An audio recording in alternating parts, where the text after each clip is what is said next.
how much has changed the Masonic Lodge since its foundation 300 years ago? What can you tell us about?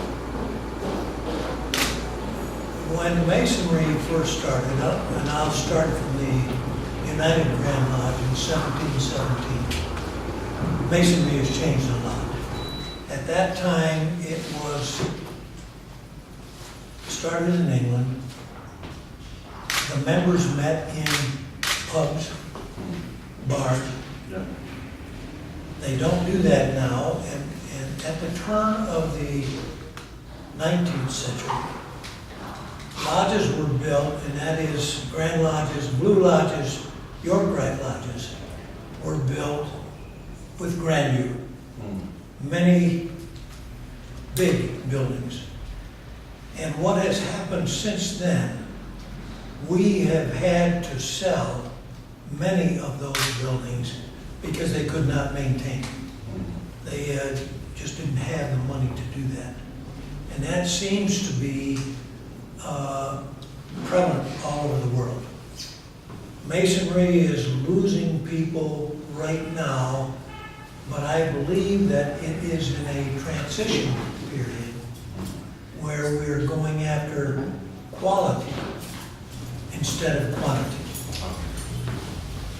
So those, I think, are probably the most significant changes. Is still the Masonic Lodge a secret organization?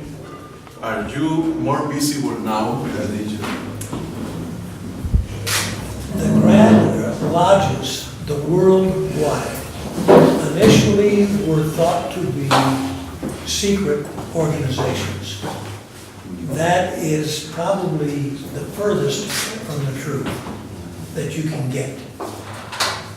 Masonry is open, but it operates under some secrets, if you will.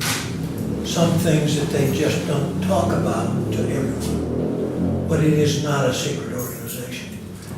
We are condemned by that by various bodies, but no. And it has been proven over and over and over again. Why the secrecy? I don't know how it started. I read a tome, a very thick book many years ago, entitled London. And at that time, that's back probably in the 1600s, that they had a secret organization that stone masons attended. Those stone masons are different from us. We had the ancient and we're the modern masons, if you will. So we tend to be more public.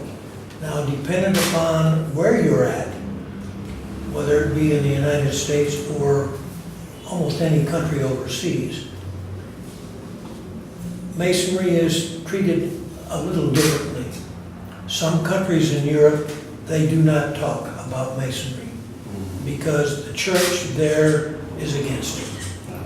The church in a lot of countries is not against Freemasonry. In fact, we have many ministers who are Masons. So, that's curious. yes, yes. Is it correct to talk today that Freemasonry is a movement from the rich men to oppose the Catholic clergy? Is it for rich men? In some countries, it probably is.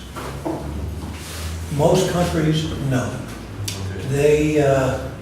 Masonry can have anywhere from a street sweeper to a president or a king. So it's the gamut of everyone in between. And what is said, we meet on the level, meaning there is no high form. We all stand right here as one person. So now for the average Mason, it is not for the rich. Is it against the church? No. We accept Masons from any religion in the world. And we have Muslims, we have Catholics, we have Jews, anyone. We bear no restrictions whatsoever, as long as they believe in a supreme being. How many beliefs does the Masons have? If you were to take an obligation at an altar and you had a mixed religious crowd, all becoming Masons, they could be asked which book they preferred. It could be the Torah, it could be the Holy Bible, it could be any book that that individual chose to have on the altar. And we could have as many as 5 or 6 or more. What have you got of that mix of religions and thoughts of the people who integrate the lodge?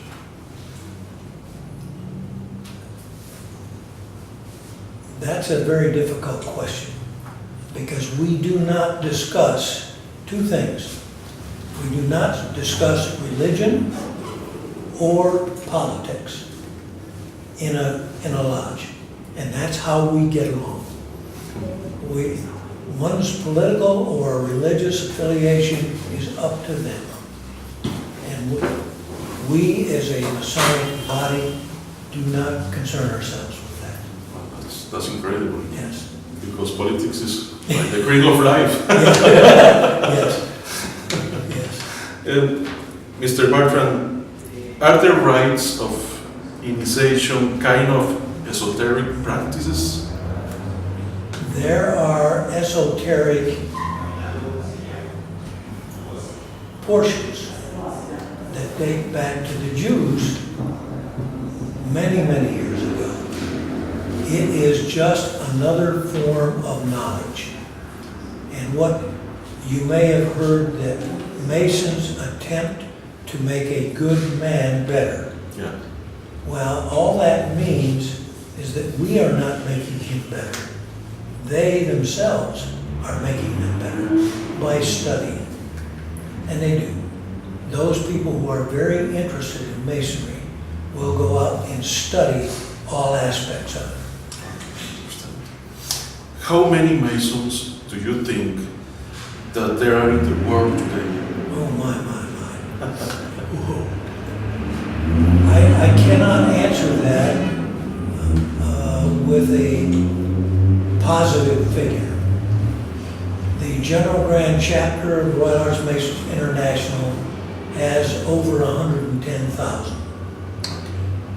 Of course, you have the United Grand Lodge of England, you have the Grand Chapter of England, you have the Scottish, you have the Irish, you have the French, in all the other bodies. So if I were to take a wild guess, it would be well over 1 million. It used to be over 3 million. So we have shrunk a bit. But a lot of that has to do with changes in society.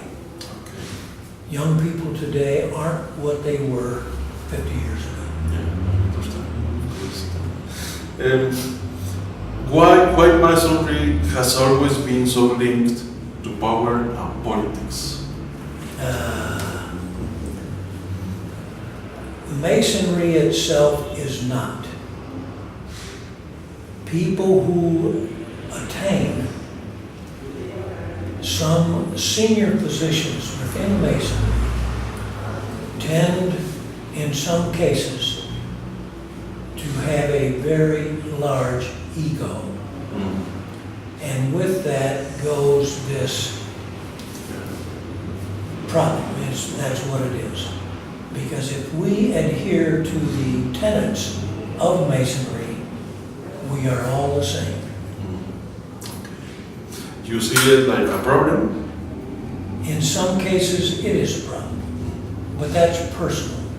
That's not Masonry as a whole. Why? Can you explain us?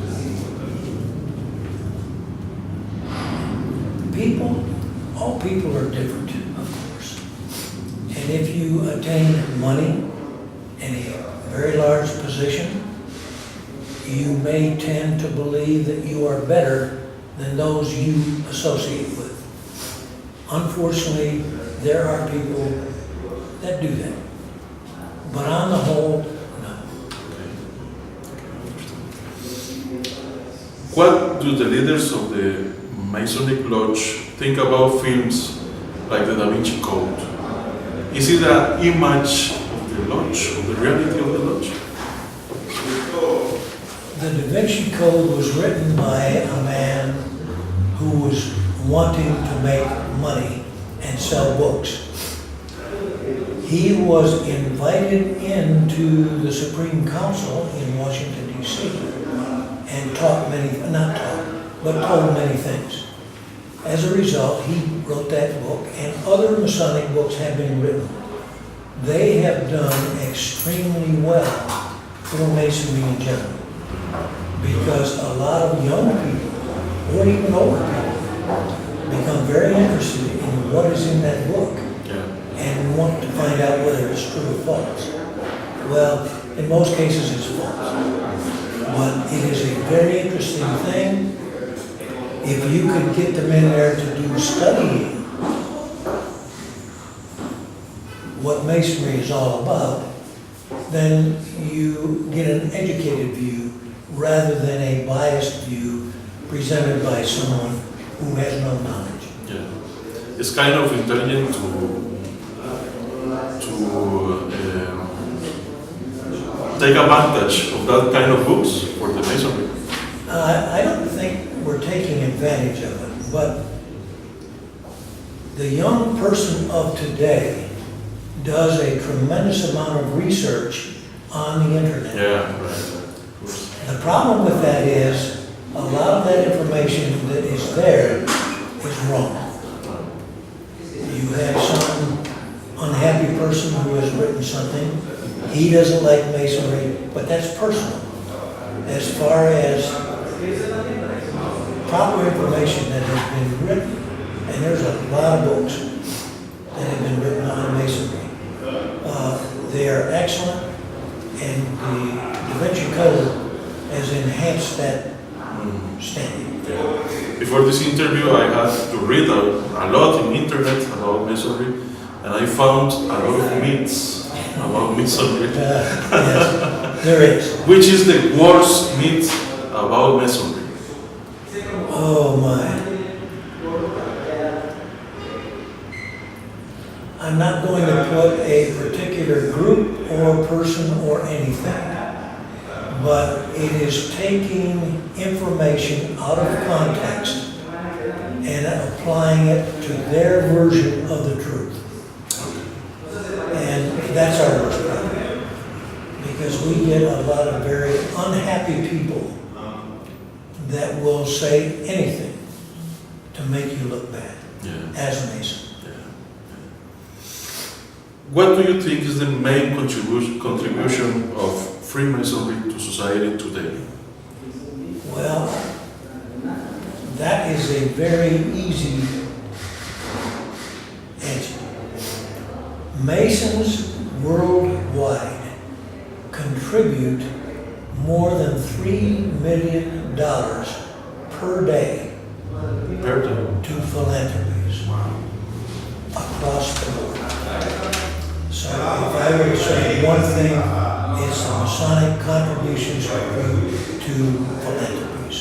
Not one in particular, but all across the board. We're talking about charity. Yes. What type of charity, especially? You've heard about the Shriners? Yeah. The Shriners hospitals? They contribute to children, families that cannot afford it, and they take care of children at no cost to parents. I am the secretary of a Children's Heart Foundation. We take care of children and their families who cannot afford to pay for that. There are children with hearing, there are children with their eyesight. We cover the gamut. There's a organization in New York right now studying how to build a brand new heart. Wow. Imagine what that will do for society. We have the Cryptic Masons, the Cryptic Masons Medical Research Foundation in Indiana. They are doing things in the forefront of research. We are doing, the General Grant Chapter is doing research on central auditory perception disorder. Now, most people have no idea what that is. That light emanates noise. The average person wouldn't even hear it. If you have a fan in a building, most people don't hear that fan. People with that malady do hear it, and it is a problem. So we're covering everything. Cancer, Alzheimer's, you name it. That's incredible. How important is ethics for Masonry Lodge and why? Ethics. Yeah. Ethics is probably the most important thing that we have to deal with. Why? Because we need to be able to associate with anyone without fear of them talking about it in a wrong way. Being able to tell them a secret of ours and have it not spread all over the world. It is an absolute necessity in getting along with people, just people. That's a nice vision of ethics. Yes. Why modern society has lost so much humanism and how much we need it in order to overcome our problems? Whoa. Now that is a question. Deep question. That is a deep question. I don't know that there is one singular answer. The societal changes over the years have probably caused some of that. World War II, and at the end, caused society to change significantly. So people changed, children changed. It's just a problem that has arisen over the years. How do you fix it? I wish I could answer that, because I do it in a flash. We have problems worldwide.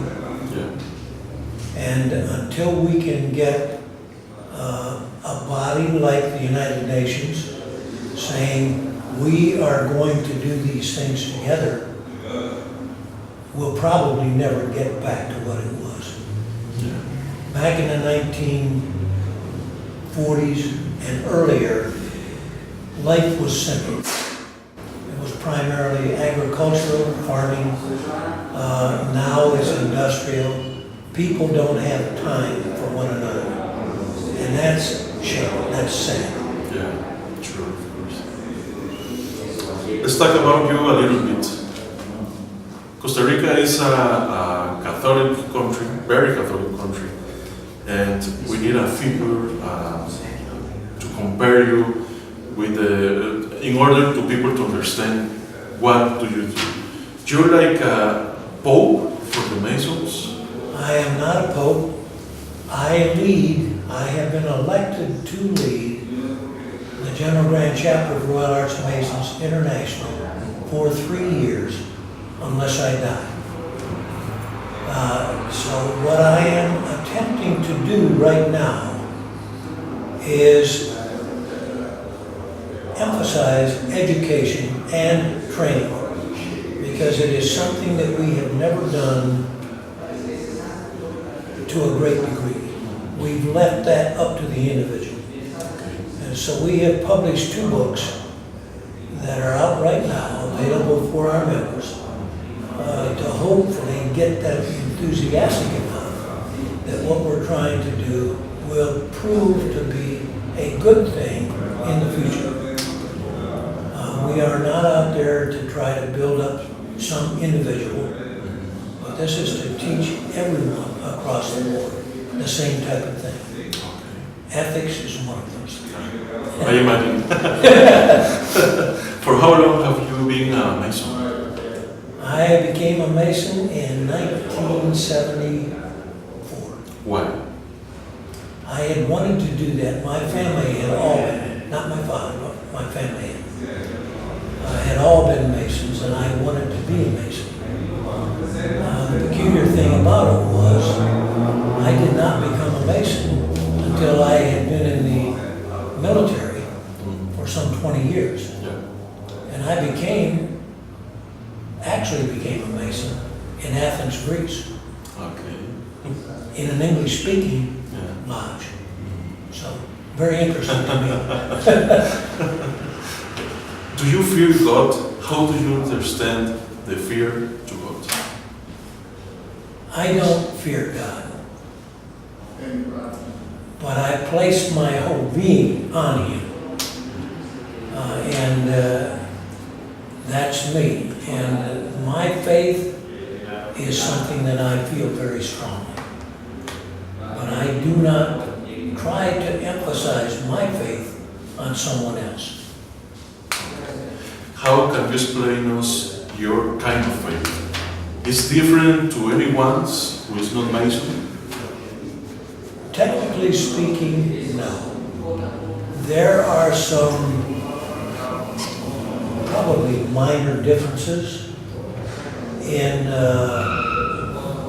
one religious sect to another. But I would say that for you to settle on one particular religion is because you feel comfortable with that religion and the people that you associate with it. How do you see, or where do you see the Masons in 50 years in the future? That is a very good question. We are in this shrinking stage, as I said. I believe because of all the books that have been written that we will bottom out in the near future, I hope. And then we will start building that up. Because what we're finding is literally all young men need something in his life other than busyness. Playing sports, sitting there drinking beer, whatever. He needs something to actually sink his teeth into. Masonry is one of those things. Let's talk about your visit to Costa Rica. Why is it so important for the Rite of York, the opening of this temple here in San Jose? Why are you here? I am here to hopefully make a difference to the chapters within Costa Rica. We travel all over the world, and Masonry is different in every country, but not that significantly different. But when people like the chapter here want to improve, it is not up to me, but I see it as one of my duties to enhance that if I can. That's why I'm here. Costa Rica has a strong image in the overseas as a peace country without an army. It's a nice education system, one of the best in the world. As a country, Costa Rica, what can give to the Mason movement in the world? Continue doing as they're doing, trying to make a difference within the community. If a community over time sees that they are not out for their own personal benefit, they're actually out to contribute to the society in general and the community in general, that is what this organization is about. And they can do that. Did you know that a Catholic priest was the founder of the Masonic Lodge here in Costa Rica? What does it mean to you? I didn't know that until today. Mm-hmm. I knew there were Catholic priests who were Masons, Yeah. but I did not know this about Costa Rica. I have asked to get a copy of that where I can translate in English, and I will put that in the Royal Arch magazine. That magazine goes all over the world.